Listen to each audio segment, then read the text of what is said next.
How would it help your business if you were able to cut your manufacturing costs by 90% without sacrificing quality?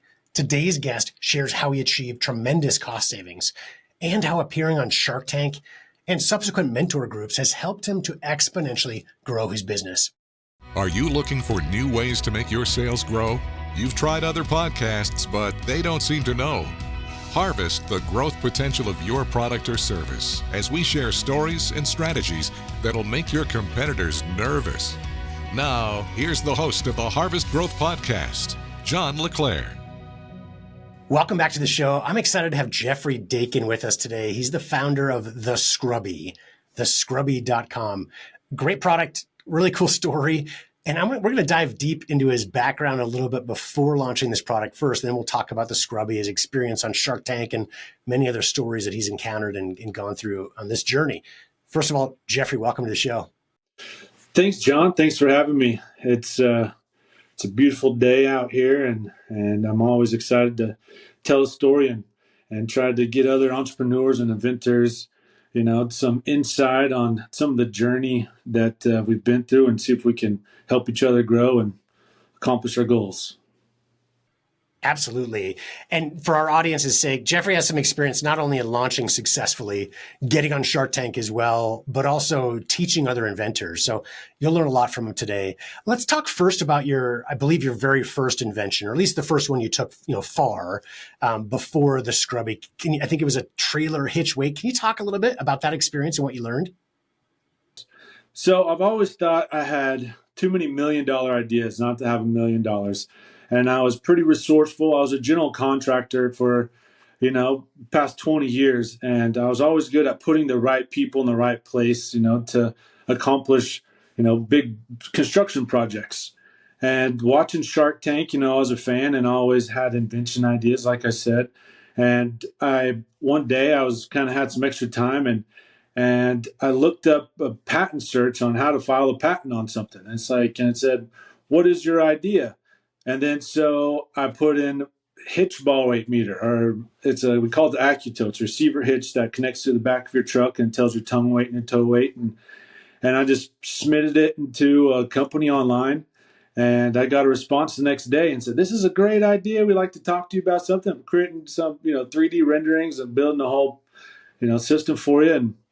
And so we got pretty excited about it, right away. And then we end up, paying them $10,000 to come up with some drawings and some videos and a website and things. And then we started, thinking we need to put into manufacturing. So we contacted some manufacturing connections that I had, and we did some testing or try to build some machines for some rudimentary testing, and then quickly realized that the next round was going to be, another $300,000 for the electronic components. And so, from just an idea, moving forward and thinking $10,000 is going to get us somewhere, then going to some of these meetings and knowing that the certifications and a lot of red tape that you have to get things approved to be on highways and things. So we knew that was going to be a long process. And then this mechanical engineering company we were working with, they asked if I had any other ideas. So during this time, I reached out to we did a patent search on the Scrubby. It's basically a sponge that connects to the end of your kitchen sink sprayers. And it passed all of our, prior art searches our attorneys did, and we presented them with the idea to the mechanical engineering companies. And then so they helped us create 3D renderings on their AutoCAD programs to create some 3D printed prototypes and to specifications of different pull down sprayers and different sink gun sprayers and different garden hose attachments. And so really came in beneficial to have skilled mechanical engineers that were helping us create these patentable to specification products. And so that really helped us start moving forward. And we knew that, me being resourceful and running a successful construction company, I knew that I was able to fund some, movements and different things. And then, so from the Scrubby, that we knew that our cost was low and then went to try to manufacture it. You talked about the first product and the high development cost, right? Getting to 300,000 or so because of electronics and everything else that is involved. And I think it used to be, 20, 30, maybe even 10 years ago, that there were a lot of companies out there that would license an idea when it was just that, an idea, right? You do that first step of getting like an animated video and maybe a CAD drawing or something, and companies would take that on. It's hard to get those. They still exist. It's hard to get those today. Now, oftentimes, most companies that are looking to license a product, they want to see proof of concept. They want to see some results, et cetera. So now you gotta take that step. So it's a good thing to understand, I think, before you dive too far into the process and spend too much money before you realize, holy cow, this is going to be more than my budget or whatever to get to the next level. So yeah, that's a little pivot to now another great product, the Scrubby, of course. I've got one here. I can attest to how great this product is. It's, it can attach to, as you mentioned, garden hoses outside, to kitchen, sink, either the dispenser or the hose next to the sink, et cetera. So it attaches in there. For those that are watching, you can see this on video. Obviously, a lot of you are listening. You check out the website at thescrubby.com to learn more. But where water flows through right by the scrubbing end of this, it's a fantastic product for cleaning, whether it's indoors or outdoors. And you can take these off the scrubbing end and put it in. How do you wash them? I've just kind of put them in the dishwasher or hand washer. Yeah, they are dishwasher safe. You can just take them out and wring them. And they say you can put them in a bowl of water and put it in the microwave, but the sponges themselves are antimicrobial and antibacterial components inside the sponges as well. So, we've had people have them for over a year, but we recommend 3 weeks, to a month and until you get a replacement, or put in the dishwasher. We can reuse them hundreds of times. Perfect. It depends on your usage, of course. Yeah, right. And just, I've got one at home. It's kind of gotten grimy, et cetera. And you can tell, but then you put it in the dishwasher, cleans up, you're good to go, like any sponge, right? But it's that benefit of having water go through while you're cleaning. Yeah, it's physics. A fantastic tool. Yeah, it's putting the sponge and the water at the same place at the same time. I came up with this idea after dinner one night, and my wife was cooking and I was doing the dishes, and I had the old spray gun. And I end up spraying the water on the plate and then scraping the plate with the spray gun to get that last bit of food off. And I thought, there had to be a better way. If I just put a sponge on the end of it, it would be more effective. And I could scrape and spray at the same time. And then that's when the concept of the Scrubby, came to me. And then I created a prototype shortly after. And then I showed a buddy, which is Matt. He was one of the guys on Shark Tank. And I showed him almost right after. And he said, man, this is awesome. So was one of my partners in the hitch ball weight meter and also into the Scrubby. And because we were just kind of going down this product development path, and, we we're both young and hungry and willing to take risks. And then once you got to that point, you've got a product now developed, you've got some inventory. What was the first success that you had? Well, we got 1,000 units and just to test it of the Scrubby. And then we went to a trade show and we sold about 300 of those units. That's all that we brought, and that could fit in Matt's car at the time. And sold 300 units, and we thought that we were doing great. That's a consistent sales, every few minutes, and got a lot of good feedback from all the customers, and people just walking by said, that's genius. That's a great idea. So, personally as an inventor, it made me feel good. So I was already a win. And then, so we made a few $1,000s off of the trade show, and we were inexperienced in, Facebook ads or any type, or an Amazon, so we basically spent $2,000 pretty quick on trying to figure some things out, and, realized that, you have to have professionals involved, and you can spend money super quick on, on bad content or whatever, or hiring the wrong people. And so we did try to hire some different people that everyone said they knew what they were doing and had the magic wand. And, you come to realize that good help is hard to find, and, but there is good people out there that are willing to help, that can have your goals aligned. But, there's got a lot of options. Kind of went on something.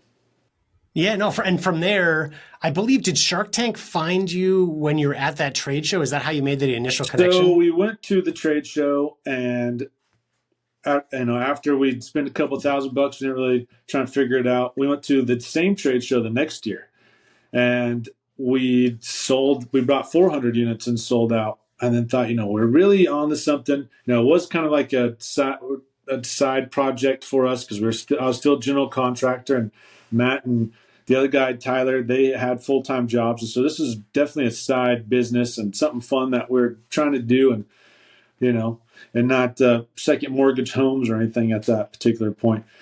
So then after the trade show, the very next day, Matt gets a call and asks if we want to be on Shark Tank. And then he calls me and says, Jeff, you want to be? We just got a call. We're going to be on Shark Tank. And I said, yes. What else did they say?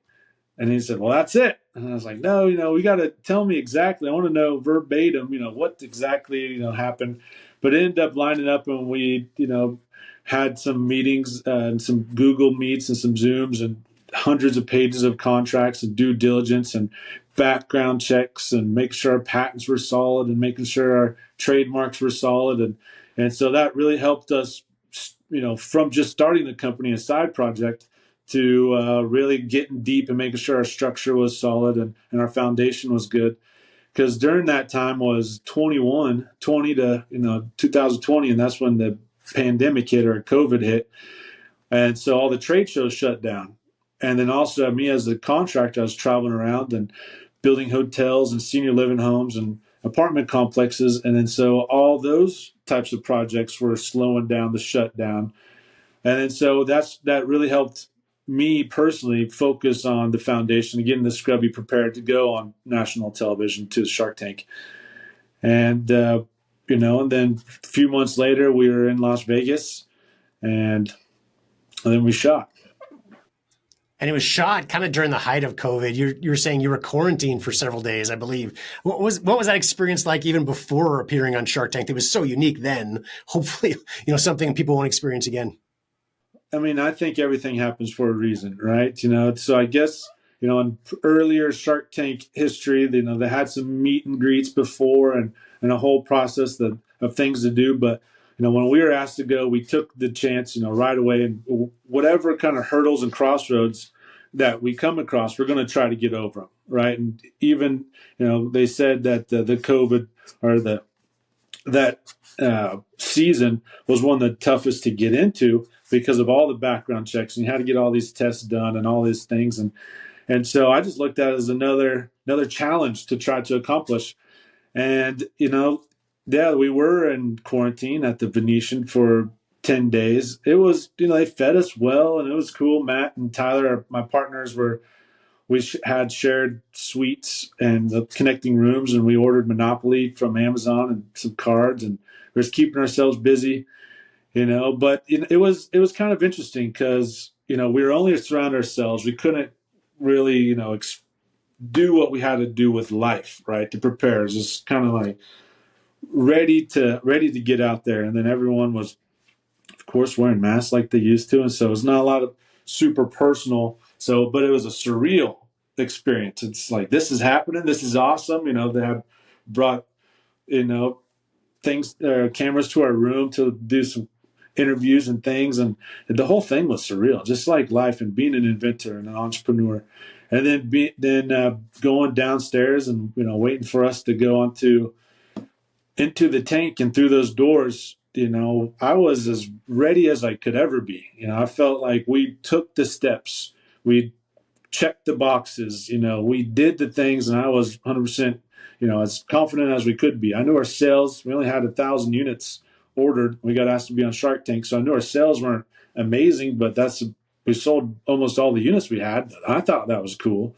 And me being an inventor, anybody buying my product is cool. And I really appreciate you saying some positive things about it because, I came up with the idea. Now we're selling it to people around the world, which is awesome. And I've already succeeded. So, but after, we didn't get a deal on Shark Tank, but that's all right.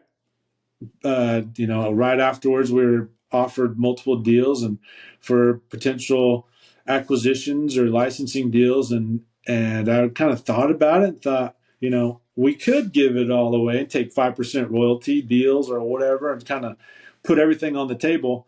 But I kind of wanted to see what I can do with it too. And so it's basically stopped being a general contractor and just putting some of my abilities and skills as from contracting into product development, and then trying to hire the right people and be creative on terms and deals with potential strategic partners that bring intrinsic value. It's like, how can we all team up to accomplish our end goal? And so that's what we did with the Scrubby. And also now I have partners that were also on Shark Tank for other products that we have now patented other products in different markets, and we're selling them, and we're in different phases of each of them, which is pretty awesome as well. And that is one of the great things in talking to so many people that have been on Shark Tank. We've had several clients, a lot of guests, of course, as well. And it's the deals can be good, right? It's bigger than that, or more important than that, I would say, is the exposure is a big part of it, right? Even without a deal, it's a great PR hit. But then also the network. You kind of alluded to this connection to other past or future guests or eventual guests on Shark Tank. Yeah. How has that network helped you? Yeah, so as entrepreneurs, we get creative on networking and connections. And so before I was on Shark Tank, there was a group that was created by entrepreneurs that if you aired on Shark Tank and walked into the tank and, pitched your product, you were allowed into this VIP group of Shark Tank entrepreneurs. And so once I aired, I got reached out to by one of the entrepreneurs, and I joined this group, and it was amazing. So every year they have meetups, and sometimes by a couple times a year, but also we have these forums where we communicate with each other and ask anything about who are manufacturers or what company is good at this or how we can help there. And the thing is with a lot of successful people, they want to help other people become successful, because in return they can become more successful. And by opening their doors and saying, we can all eat, we all have abilities and skill sets, but I'm not the best X, Y, and Z, but I'm really good at A, B, and C. And that's where I feel like I'm thriving, is because as a business owner, as an entrepreneur, basically my whole life is utilizing these connections. And it's like, what can we do? It's like, if I knew a good roofer, I might start taking roofing jobs, back the day or whatever. And that's so it's about who you know and how you know them, and creating good relationships. And these are the type of people that you want to kind of surround yourself with. You want to be, I don't want to say you want to be dumb, but you want to be in a room of people smarter than you. It's like, you don't want to be broke, but being the brokest person in the room is not a bad deal either, because you can learn from other people. And if you have your mind open and your eyes open and your ears open, you can learn a lot. And a lot of people are willing to help out, which is amazing. Yeah. I always totally agree with what you're saying. And I always think about it as, if you can surround yourself with people that help you grow, and whether that's personally, right, in your happiness, whether that's financially, whether that's in a skill set, whatever it might be, but finding a group, network, friend group, whatever it might be, of people that can, again, help you grow. On the flip side of that, there are times when we align ourselves with companies, organizations, people, whatever it might be, that really don't. They kind of do the opposite. And one example you and I talked about previously was a broker relationship, right? Which maybe you need in the early days, but it adds to the cost. When you were finding manufacturers in the early days, your cost was so much higher. Now, eventually you were able to, I don't know what the right word is, but move on, let's say, and find manufacturers on your own and really bring down your costs. Yeah. Can you talk about how you did that and how it helped? Sure. So actually at one of these Shark Tank reunions, there was a man that presented at one of these breakout sessions. And he basically said, kings negotiate with kings. And if you go down to the factories and you sit down with them and say, this is what I want my cost to be, and you can look the boss in the eyes and shake his hand of his 1,000 employees and his workers, kings negotiate with kings. You're going to get the best price. and they want to do business with the US, and especially if you're on Shark Tank, and they know what kind of numbers that you can do. So you're going to get the best price. And so one of my good buddies, Nick Lamb, he was on Shark Tank, and so he heard this man speak, and he said, "Jeff, we have to go. I want to go down there for my product. You have to go too. This is going to change our businesses." And so he's a pro surfer and an all out type of guy, and I'd agree with that. And I said, we have to do it. I'll go to China with you. Then we end up going to the Canton Fair and meeting the factories face to face. And actually was communicating with our factory earlier today. But yeah, you can meet manufacturing in the U.S. is good for some things, right? But if we're, for example, we did a mold cost was $80,000 in the U.S. and in Asia it was $3,000. And so when we're just starting out, and I'm a hungry business owner too, and I don't have a couple $100,000 to throw at things, but I have some capital that we can use wisely, right? And then so getting our costs down, low cost, high value. And so we ended up going over there, found multiple factories that sent us samples, and we liked this one, several factories. They all produce great product. And so, yeah, we were able to get our costs down by over 90%.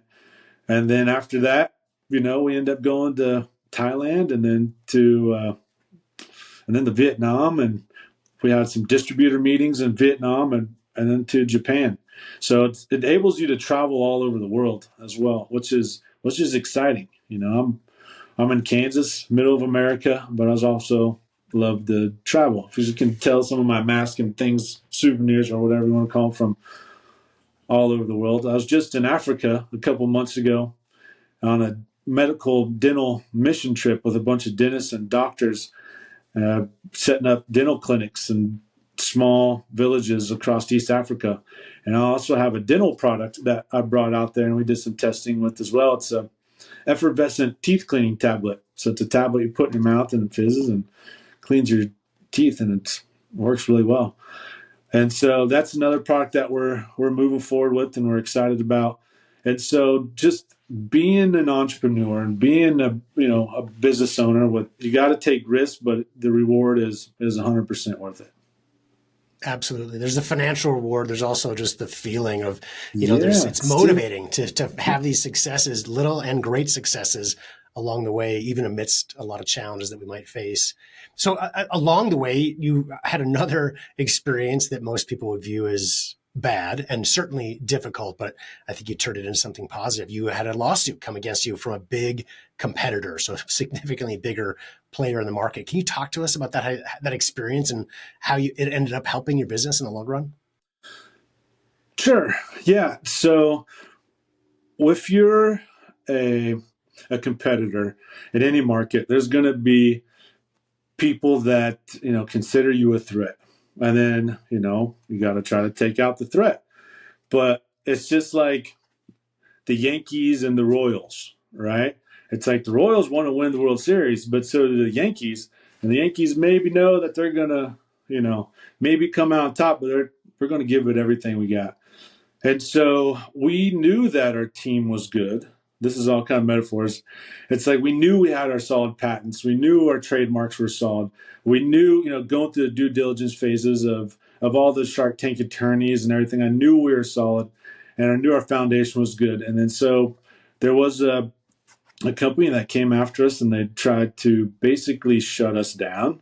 And we had our attorneys get involved, and they knew they didn't have anything on us. They're just trying to be, big dogs in the yard, and we were the new dog, but we end up sticking to our guns, and the end result is that everything is good now. We didn't bleed. There's no blood on the table, so that's a good thing, right?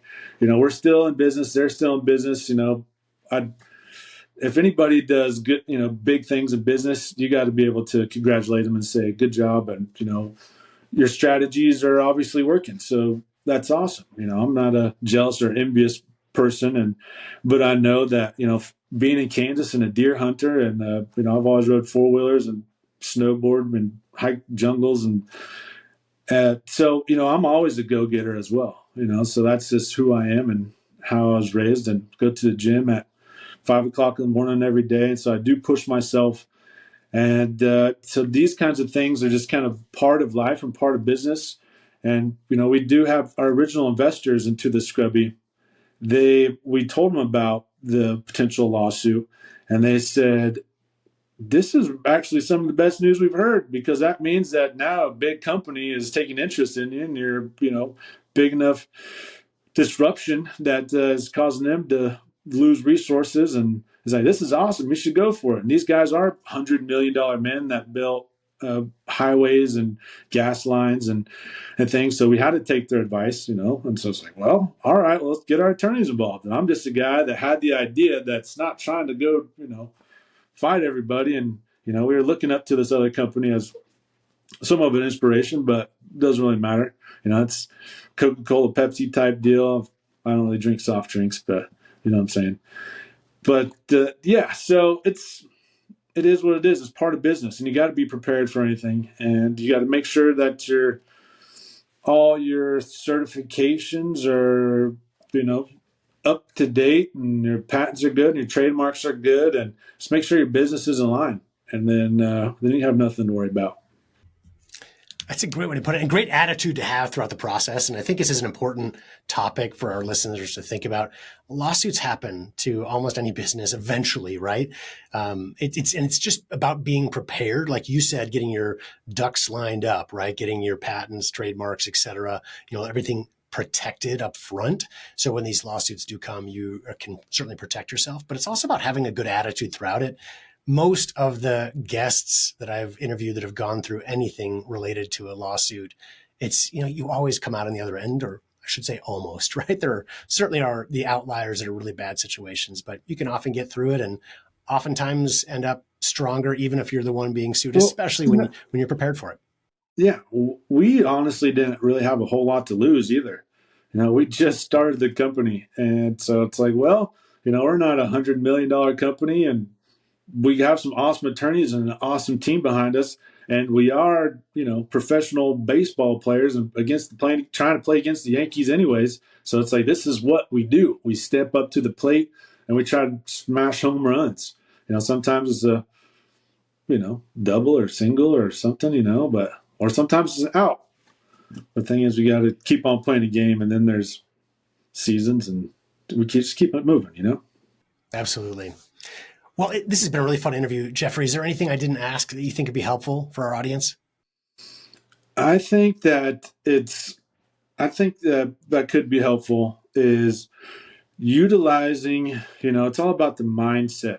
And if you think that there's a will and there's a way, Napoleon Hill said, if the mind, what the mind can conceive and believe, the mind can achieve. And so it's kind of biblical as well. It's if you put in the effort, something's going to happen. And so write that email, just make it happen. Being an entrepreneur, I'm not even sure what's going to happen next week or maybe even later on today. But as an entrepreneur, I'm ready for it. And I have some plans, things on the schedule, but you got to be ready for anything. And so, like you said, it's mindset, and you have to be ready, and just try to be prepared and push yourself, and be comfortable being uncomfortable. And then once you get to that point, just keep on pushing yourself higher and higher. And then making $1 million, your first $1 million is hard. Making your second is inevitable, they say. It's because of who you become. And so, it's a long journey. A lot of people don't make it, but once you do, you realize what you're capable of.